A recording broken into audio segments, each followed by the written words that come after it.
Good Tuesday evening, ladies and gentlemen. It is Tuesday, May 4th, 2021. A little Star Wars humor to start out the broadcast tonight. Introducing that Stormtrooper Sportster, safest bike you'll ever see, 'cause it won't hit a single thing. Anyway, so it is May the 4th. It is Tuesday. First Tuesday of the month means it is time for This Week in A.B.A.T.E. My name is Josh Witkowski, your state legislative coordinator. I will be joined later on by Rocky Fox of the Motorcycle Riders Foundation based in Washington, D.C. Chris Hansen did do a recording of this week's events, so we're going to hear from him. We're also going to hear about a special rant from Chris, which is why the video at the beginning was the same video from last week where we're showing a lot of the younger sport bike riders and some of the things that they do on their type of rides. So keep that in mind as you hear from Chris towards the very end of the program tonight. But without further ado, you can see right next to me it says Freedom Rally Wrap-Up. So let's talk about the Freedom Rally. We had our 30th annual Freedom Rally this past Sunday, just 2 days ago, May 2nd. It was very well attended. We had hundreds of motorcycles from all over the state of Illinois.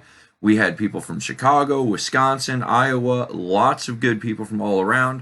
And more importantly, we awarded 2 Representative of the Year vests. Representative Stephanie Kifowit got the vest for 2020, since we didn't have a rally last year. And then Representative Tim Butler got representative for 2021. Now, some of you may remember Tim Butler from some of the videos that we have shown on previous broadcasts about his advocacy on the trailer plate issue from the House floor, mentioning A.B.A.T.E of Illinois, how it's one of our bigger issues. But Tim has been a really good ally of ours on the House Transportation Committee for many, many years and was well deserving of this year's award, as was Representative Kifowit for 2020. She's very huge on Veterans Affairs. She does a lot of partnerships with the A.B.A.T.E chapters up by her and is a huge sponsor of our legislation down here.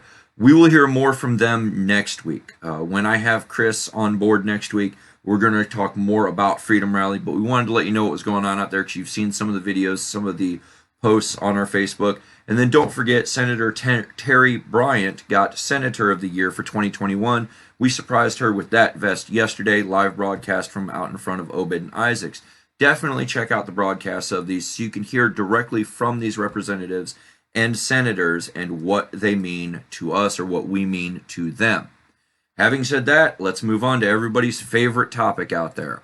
Trailer plates. Yes, we're still going to keep talking about these lovely trailer plates because I continually hear about it from the membership. We did have the opportunity to talk with Tim Butler at the end of our Freedom Rally on Sunday. Tim said that he felt there was a deal that was still going to be in the works, that it's being talked about amongst the budget people. So while that's going on, we're going to let the budget people talk. We're going to see how things are going. Today was their first day back for May. We've got about 4 weeks left before the end of session, actually 27 days from today. We'll see how things progress. Stay tuned to the Facebook, the Twitter, the Instagram, and the email systems. Speaking of which, if you're not signed up for our emails, I highly recommend that you get signed up for our emails because tomorrow morning there's a very special email coming out. Something that we didn't think was going to happen this year happened, and it's kind of really, really nice. I'm not going to talk about it here. You're going to have to make sure that you're subscribing to our emails tomorrow morning to find out about it. Moving on from there, we still have the profiling issues going on.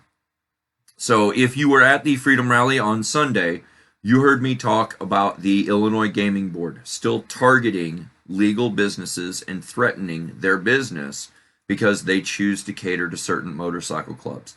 Now, we've talked about it almost every week here.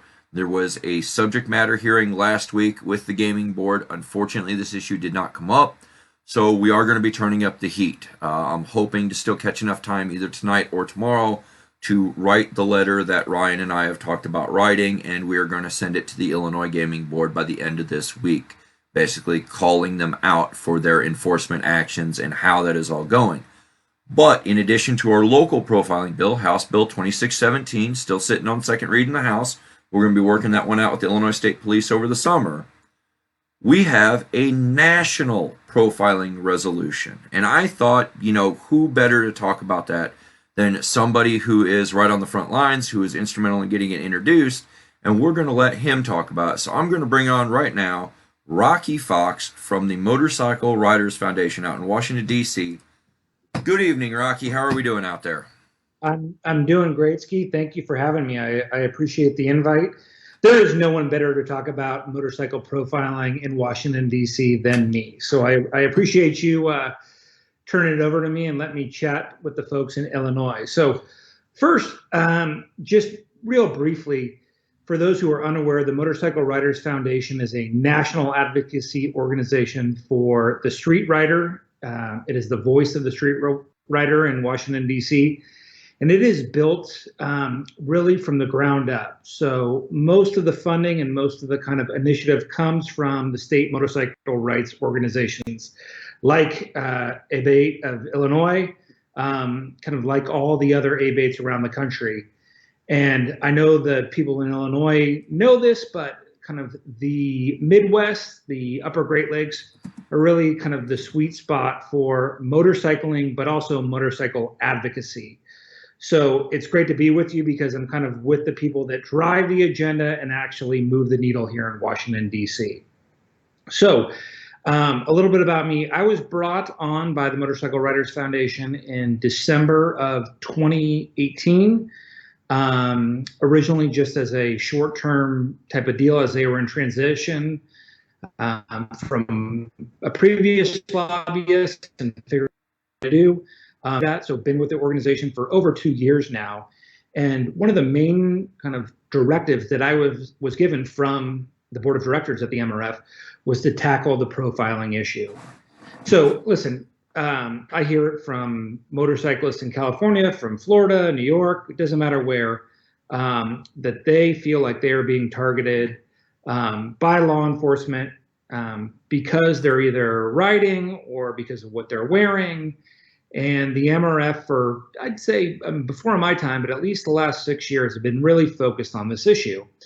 And we've been tackling it really on two fronts, Ski. And the first is through the resolution process. So listen, a resolution is it is a non-binding kind of declaration from Congress. And what it does is it is the sense of Congress. So the U.S. Senate says this, or the U.S. House says this. It is not law, but it's a good way to plant a flag and direct kind of state legislatures, local communities about what Congress is thinking. And so for 5 or 6 years, there have been resolutions introduced in the Senate and in the House focused on the issue of profiling. And it's about education, it's about collaboration between law enforcement and motorcyclists. It's about training police officers and law enforcement to understand why are you making a stop? Are you pulling somebody over for a legitimate reason, which we're okay with? If you're breaking the law, it's fine to be pulled over. But if you're being targeted specifically because of what you're riding or what you're wearing, that's a problem. And so in 2018, the United States Senate passed by unanimous consent a resolution basically calling out the profiling of motorcyclists. It was a big win. It's not a silver bullet by any means that the U.S. Senate did this, but it planted the flag. And we've seen in 4 different states, both before this resolution and after, state legislatures taking up the issue of motorcyclist profiling. So those states it's a pretty wide and diverse set of states, Skis. So you start with the state of Washington in the Pacific Northwest, where it was the first state to pass a law about this. Then you go all the way to the East Coast in Maryland. Then you go down to the Gulf Coast in Louisiana, and then back up to the Rocky Mountains in Idaho. So I don't think you can find 4 more diverse states, both geographically or politically, than Washington, Maryland, Louisiana, and Idaho that have addressed this issue at the state level. We continue to fight the battle at the federal level. And in doing that, as I said, we passed the Senate resolution. We want to pass a House resolution. It's important that both chambers of the Congress go on record to discuss or to motorcycle profiling. So in the previous Congress, which was the 116th Congress, we had was HRes 255, which I'm sure a lot of your viewers remember. We ended up with 139 co-sponsors, which was, I think, 4 or 5 times greater than we had ever seen before. We had at least one member from 44 different states sign on in the House of Representatives, saying that the profiling of motorcyclists was wrong. Ski worked with me. We did our best. We tried to get that passed on the House floor. Almost at the very end, I think, Ski, you had a conversation with majority, or I guess minority leader at that time, Kevin McCarthy, about the issue, correct?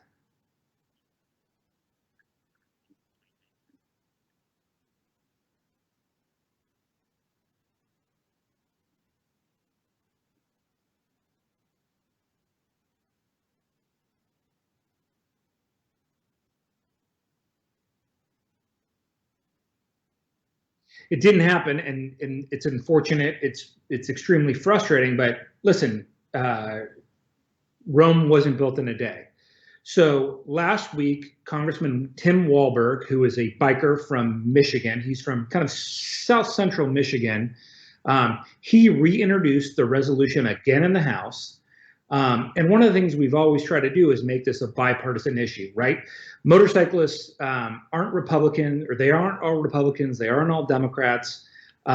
They care about motorcycles and motorcycling issues. And so one of the things we've always tried to do is make it a bipartisan issue.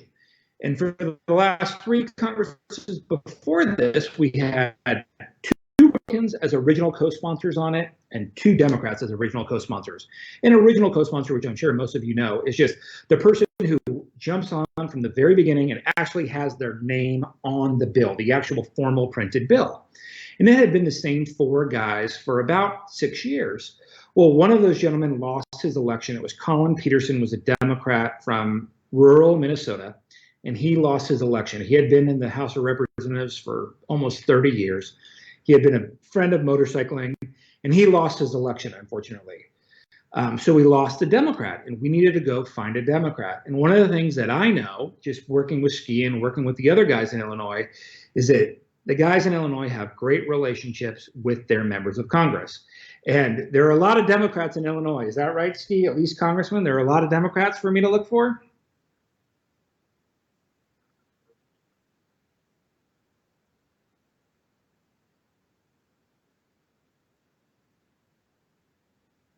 So that's right. So Illinois is a target-rich environment for Democrats to help us on motorcycling. So Sherry Bustos, Congresswoman she is from kind of northwest Illinois. Is that correct, Ski? Where is she exactly from? I'm sorry. Okay, so is she kind of the Quad Cities, or you don't forget, I'm from the swamp, so I don't exactly know my Illinois geography like the back of my hand. But Sherry Bustos agreed to join as an original co-sponsor to replace someone that we had had for, as I said, about 6 years. She joined as an original co-sponsor. Her name is on the bill. She joins Tim Walberg from Michigan, a Republican, Michael Burgess from Texas, a Republican, Mark Pocan from Wisconsin, a Democrat, and then she is the fourth on that, a Democrat from Illinois. So that resolution was introduced Friday. We're just starting the process of, again, kind of regathering those co-sponsors. It's a pretty easy sell, as Ski will know.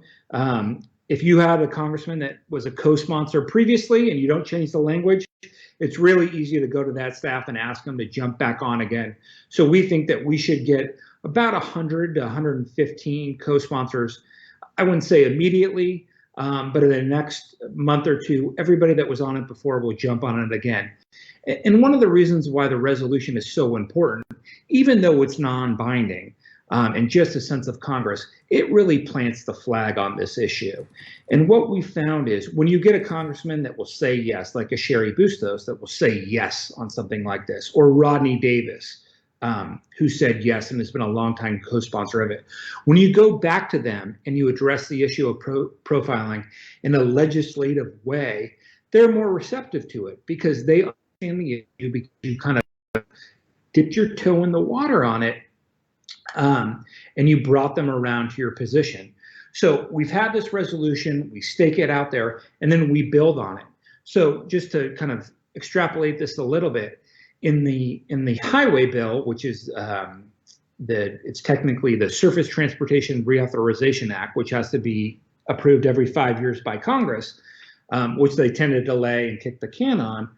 We found opportunities to address the profiling issue in unique ways, and we've used that resolution, whether it passed or not, use those people who have been kind of, I wouldn't say force them, but to make them recognize, hey, you signed on this resolution. Here's a way to really make a tangible dent in the issue.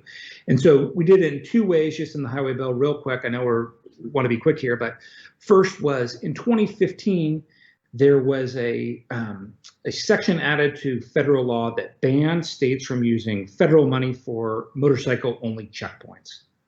Now they can still use state and local money for that, but they can't use federal dollars to specifically target motorcyclists. And we added an amendment in the House section of the highway bill that also included a third bullet point that talked about also forbidding the use of federal money for profiling motorcyclists based on their mode of transportation, meaning a bike, or their apparel. It's kind of one of those things where you take what's already there and you kind of tack on and you add a little bit of icing onto the cake, if you will. And the second thing we did is, as we all know, kind of policing, racial justice, issues like that are at the forefront, right? Everybody turns on the news and they recognize that it's happening. And one of the things Congress did in the highway bill that passed the House but did not pass the Senate was to include money for grants to states to track traffic stops. And what they want to do is they want to collect the race and ethnicity of the person that is being stopped and the officer that is making the stop. And one of the things we were able to do with our allies on the Hill, those that have stood with us for a long time, is we added mode of transportation as a data point.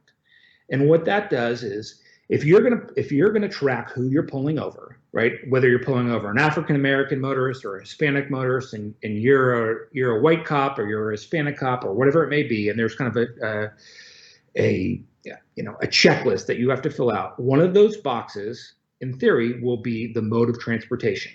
So is that a motorcycle? Because what we're hearing and what kind of surveys have shown is that motorcyclists are being targeted and pulled over disproportionately to our numbers. So, Ski, you may know better than I do, but I always hear kind of the number of 3% thrown around, that motorcyclists make up about 3% of the kind of traffic on the road. Is that the number that you understand it to be? Or? Yeah, it's right around the 3% number. It bounces depending on registrations here and there, but that's just about right where we're at, especially for the mix here in Illinois. Right. So if we listen, if this kind of goes through and we have this data point to collect, and all of a sudden we see 7% of traffic stops are motorcyclists, well, that's a pretty big red flag, right? And that is data that the government would collect for us to prove our point, which is that, we know we're being targeted. We sense we're being targeted. We talk to our friends. We talk to our family, and we feel like we are. But if the government actually collects the data and proves what we're saying, that's pretty powerful, and that's also a way to move the discussion on profiling along. So we're taking a bunch of tracks here. The resolution is just one of those. It's using that to kind of leverage it into the legislative kind of arena. And then, one of the things that we found too is that one of the great things about this country is it's a federal system, right, Ski? So it is not always top down, right? Some of this comes up from the states. So as we said, there are 4 states that have passed laws on this, kind of trying to find that blend where the federal government kind of sets a directive or kind of puts out a kind of guidelines, but then the states come around and the states decide, you know what, we're gonna run with this and we're gonna move with it. So it is kind of those two roles together, and kind of common cause, and figure out a solution to something that, listen, anytime I go to a convention, anytime I talk to bikers, this is what they're talking about. I've traveled a lot in the last 6 or 9 months. This was Ski. We went down to big event in, was it Austin, Ski? Is that where we were? Yeah, we were in Austin, Texas at the end of January. Yeah, talking with the bikers down there. They're fighting this battle. I was in Mississippi with the coalition of clubs. Obviously, the clubs care about this issue a lot. They feel like they're on the front lines of this. Been to Indiana, been to Iowa, been to Michigan. It is not, really a regional or state-specific issue. It is everywhere, and that's the power of the MRF. It brings like-minded organizations like A.B.A.T.E of Illinois together with their partners in other states and allows us to kind of magnify our voices and work on that. So I will say this, and I don't want to kiss your butt too much here, Ski, but I will if you allow me. There are very few states that carry the weight that Illinois does in this movement. I'd say there's about, I don't want to name them all, but there are about 5 or 6 that really kind of always answer the bell, come with both numbers and relationships. Because there are plenty of people that tell me, "Oh, my congressman loves me. Oh, he'll do whatever we want." But when the rubber hits the road, they're not there. Illinois is not one of those paper tiger or paper lion organizations. Whenever I ask anything in DC from A.B.A.T.E of Illinois, you guys always answer the bell, as seen with the Sherry Bustos jumping onto this thing. When we really needed to find another Democrat, it seemed obvious that Illinois was the place to go. So I will just sing the praises real quick of the other members of your delegate onto the profiling resolution. So Rodney Davis has signed on. He's been a big advocate. He's a subcommittee chairman in the Transportation Committee. Adam Kinzinger, Bost, and Bustos. Those are the 5 holdovers from the previous Congress. Mr. Shimkus, who retired, he was from Southern Illinois, right? Ski, is that where Shimkus is from? Yep, Southern Illinois, 15th District. Mary Miller is the congressperson there now, and I believe she'll sign on. Fantastic. And I hope that Sherry Bustos jumping on this also paves the way for other Democrats in Illinois to do the same. But I just, I appreciate the time, appreciate the opportunity to talk about this issue, the MRF, and kind of the partnership that I think that A.B.A.T.E of Illinois and the MRF are working for all bikers, not just the guys in the Lincoln, the land of Lincoln, not just the guys in the land of Lincoln, but all over the country. So, Ski, I appreciate it, and I will turn it back over to you. All righty, Rocky. Thank you very much, and take care of getting that new baby back to bed. All right. Take care. All right, we'll see you. Bye. And there you have it, ladies and gentlemen. That was Rocky Fox from the Motorcycle Riders Foundation out in Washington, D.C. I'm going to do a few things here to try to stabilize more connections. I do apologize, everybody who is staying with us. Yes, we're seeing the problems with the stream. Yes, we're seeing the issues with the frame dropping out in the audio. Sometimes Facebook behaves, sometimes it doesn't. And I'm really, really sorry for what's going on out there. Thank you for sticking with us so far this fine evening. So, moving on to the thing that everybody loves to see going on. We have Chris Hansen with our events coming up. So I'm going to transfer it over. Chris recorded this earlier in the week, and we're just going to bring it up now. All right, thanks, Josh. And I think I saw on Facebook, Melissa Brinkschroeder pointed it out, the tan from this past weekend at the Freedom Rally. I myself got to put on a good 400 miles with Dennis Byron, so I've got it going too. But we are going to go right into events, and we are going to start out this coming weekend, May 8th, and we're going to start with the 10 Mile Creek Shakedown Run. Sign-ups from 10 to 11, and kickstands are up at 11. It's $10 a person, $15 a couple. You can't ride much cheaper than that. So you can definitely go there. It's leaving the depot in Kenny, Illinois. Definitely get with the 10 Mile Creek and ride.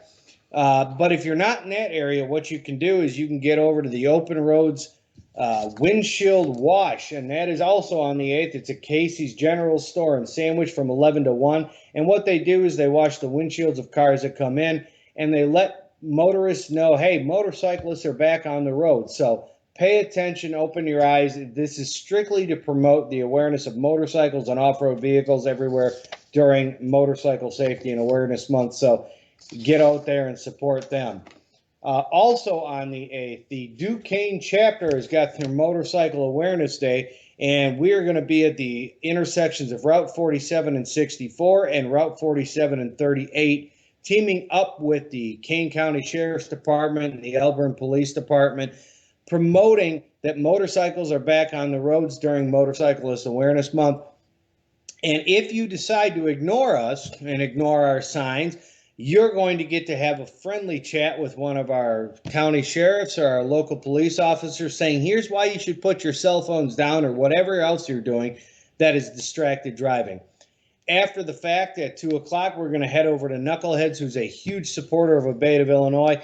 Lunch is provided, so you're going to get to go from 11 to 2, promoting, put the phones down, and then you get to go have lunch at Knuckleheads. So make it out to that. Also on the 8th, the Liberty A.B.A.T.E chapter has got their broomstick pool tournament. And if you haven't done these, this is getting very popular amongst A.B.A.T.E chapters. Definitely get out and do one of these. But Liberty A.B.A.T.'s got their broomstick pool tournament at the Mattoon Moose. Sign up is from 12 to 12:45, and the first game starts at 1 p.m. It's $5 to play. So again, a cheap event, great time, great camaraderie. It's double elimination and a 50-50 raffle, so get out there and do that. And then our other event on the 8th is the Freeport chapter has got their memorial run. It is in memory of all of the brothers and sisters that we've lost. Sign up is from 11 to noon. It's at Logan's Bar and Grill in Freeport, Illinois. $10 a person. I mean, I'm literally listing off these rides, and combined, you haven't hit some of the big rides yet cost-wise, so get out there and do that. You're going to ride with the Freeport chapter. Food and beverages are available at the end of the run. If you need more information, get a hold of Doug, and he will get you all the information that you need. Then we're going to move on to the following weekend. May 15th, the St. Clair County A.B.A.T.E has got their 30th anniversary ride. Kickstands are up at noon. There's a blessing of the bikes at 11:30, so make sure you're there for that. It is a 100-mile ride, and it is free. Free. You don't have to pay anything. Free for a 100-mile ride. It starts at TR's Place, ends at Night Moves. And if the free ride wasn't enough, there's free fruit and free music at the end. It's all free, people. Get on this and join. So, St. Clair County, their 30th anniversary ride on the 15th. Now, also the 15th, Open Roads has got their summer book ride. It's their first ride of the year, and this is kind of cool because they meet up at 8 o'clock at the Plano American Legion, and what they do is they ride around, and if you don't have their book, get them. But what they do is they ride around to all the stops, or not all the stops, but a good majority of their stops in the book so that you can get your stamps. You can do all this. You're out, you're putting miles on your motorcycle, you're getting your stamps for your Open Roads book. Get out there and do this. There's absolutely no cost to this. You just meet up and you go. The following weekend on the 21st, and this is one I really like what Open Roads is doing. They are escorting the Middle East conflicts wall across the state. So there's a lot of information on this flyer, like I say every week. Get to their Facebook, their Twitter, their Instagram. Find out what's going on with this event. Call Linda, call William, call any of these guys. They're going to get you the information that you need.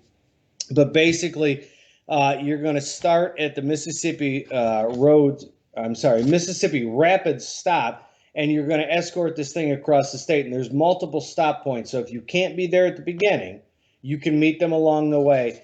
But we have a lot of veterans in this organization. Definitely take part in this, meet up and go. Again, check out all of their social media for the information. Contact them if you need. And then we are going to move on to the 22nd. The Eastern Illinois A.B.A.T.E chapter has their annual Roll the Bones run. This, again, like Freeport, is another ride in memory of all those that we've lost. You meet at JJ's Burger and Beer. Sign up is from 9 to 11. It's $10 a person. Dice hands are $5 each. Again, not a cost-effective ride. Kickstands are up at 11. All vehicles welcome, open to the public. If you have any questions, contact Mike. And then the Kishwaukee Valley chapter is doing a Veterans Memorial Run, again on the 22nd. This is $10 a person. Sign up is 11 to noon. Absolutely open to the public. Call Kurt for more info, but ride for veterans. Ride with Kishwaukee Valley ABATE. Do your part. Support these chapters. I can't stress that enough. We all need to support each other. And then we're going to jump into June. This is the beginning of June. Shoal Creek, again, just like them, is doing a veterans ride. Sign up is from 10 to 11 at the American Legion. Kickstands are up at 11. It's a 75-mile ride, various stops. They're going to end at another VFW. Support the veterans. It's not that hard. I mean, this is what we do. We ride, we support veterans, we support motorcyclist rights. Get out there and join these guys. All vehicles are welcome, open to the public. And then I'm going to jump a little bit ahead into June, and I'm going to touch on, for those that just attended the Freedom Rally this past weekend, had a blast, had a great time. There was the Freedom Fest, the Freedom Rally. It was a whole weekend of things. This next event is for you, and I'm talking about the annual A.B.A.T.E of Illinois State Party. It's from June 24th to June 27th at the Menard County Fairgrounds, open to the public. We are celebrating over 30 years of biker rights in Illinois. On Thursday, you have a dinner right at 5. You have a live DJ playing your request. Friday, there's cart games and chapter challenges.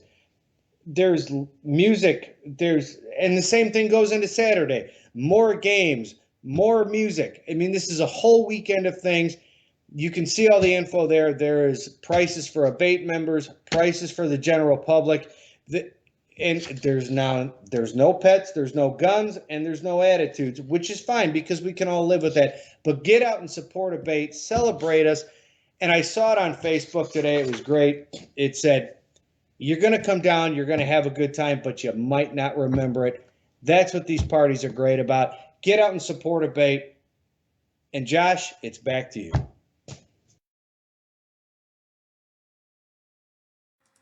Alrighty there. There we have it. Chris Hansen with our events for this fine week coming up, the month coming up, including the infamous A.B.A.T.E of Illinois State Party, Menard County Fairgrounds. We're calling it a boxer and panty protest this year, just so that way nobody tries to infringe on our rights to gather.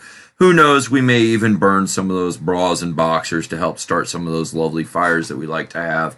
You just never know. It's always a good time. May even have some accelerants around in some glass jars here or there. I don't know. Come on out and find out. It'll be a good time. It's a great time out there. So be there for that. So let's talk about what we've got left down in the State House. We've got Senate Bill 1231. This is the Polaris language to allow for them to sell a ridiculously oversized off-road vehicle, but it keeps it off of the trail systems. So that will work good. I'm also hearing that Kishwaukee Valley A.B.A.T.E has a motorcycle awareness parade on May 8th. We look forward to sharing information about that throughout the week, seeing that in the comments. So going back, Senate Bill 1231, this is the thing with the off-roads. House Bill 656 is the child passenger peg bill. It just says that a passenger has to be able to touch a footrest. That's it. There's nothing that says that you can't modify the footrest to accommodate shorter riders. We do know we have shorter riders out there, so we just simply do that to make things work. Those are the two bills that are still in play for us. They're both over in the Senate. Again, stay tuned to social media. The A.B.A.T.E of Illinois May newsletter is out on the website. We've got all sorts of fun stuff going on out there. Speaking of fun stuff, earlier in the show, I started off this show with the video from the Rando ride that showed some of the younger riders out there. In case you can't tell, Chris and I were considered younger. I don't know why. I myself am 40. Chris is just a few years behind me. But we very much believe in supporting all riders, and we do mean all riders. There's no other way I can really put that. So Chris has been putting some things out on his personal social media, as have I, and we've encountered some static is just the way I will put it, for lack of a better term at this point. And well, Chris felt the need to say something. He's been very mad at me for taking over the rant and roll the last few weeks. So we decided to let Chris have it this time around, only he had to phone it in for a typical Tuesday where he's not here. So I'm going to bring you what Chris has to say about those damn kids out there. Thanks, Josh, again. And I've taken over the rant portion of this week because I've been watching certain things on social media and just listening to people and the way they talk. And I feel like I have to bring this up as a reminder or as an informational piece.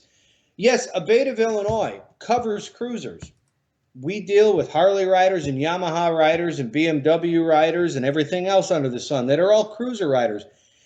But maybe you forgot or maybe you didn't know. We cover off-road riders, we cover ATV riders, and we cover sport bike riders. So when I see a post go out from A.B.A.T.E of Illinois or myself personally or anybody else, and I see a comment about these crotch rocket riders who are driving like idiots, weaving in and out of traffic at 100 miles an hour, and they are all our problems and they are everything to blame, I've got a problem with that.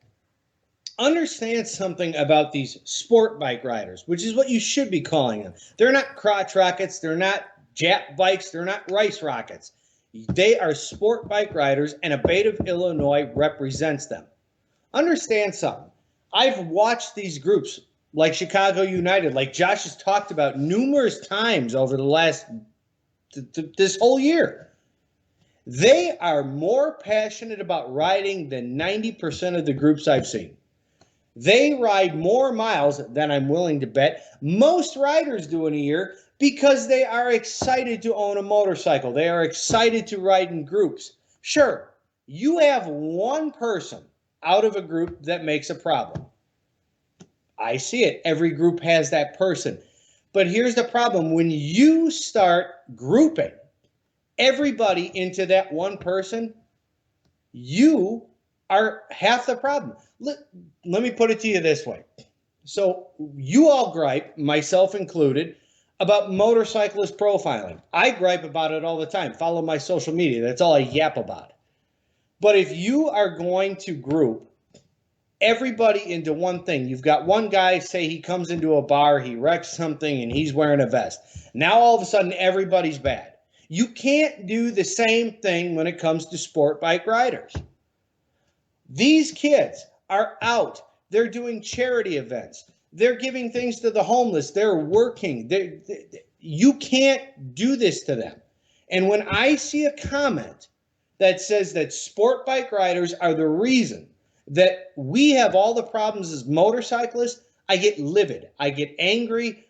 And I just want to scream. My ears start to smoke because that's a problem.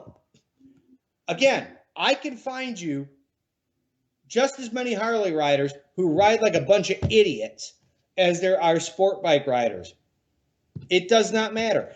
There are idiots. I can't fix that. If I could fix it, I'd be a very rich man. But let me explain something to you. You cannot look down on sport bike riders. You cannot shove them out of the equation. I know there's issues. I know there's different scenarios. There is in every aspect of motorcycling. But if you write off a group, what are we doing as a state organization? We are playing the same game that we complain about week in and week out with profiling. And we cannot do that. So let me tell you, if you see or you find a sport bike rider that is doing those things, educate them. That's part of our name, a brotherhood to educate. Educate them on why that's not safe. Educate them on why they could run into problems. But don't take that one rider and judge the rest of the group on them, because there is a lot of sport bike riders out there who ride normal, who do good for the communities and all this stuff. So if you want to tell me that the sport bike riders are a problem, I'm going to tell you you're full of it. I'm going to tell you you're wrong. And I'm going to tell you that when we look at the future of this organization, they are our future. So do not send them off. Do not write them off. Embrace them. Teach them.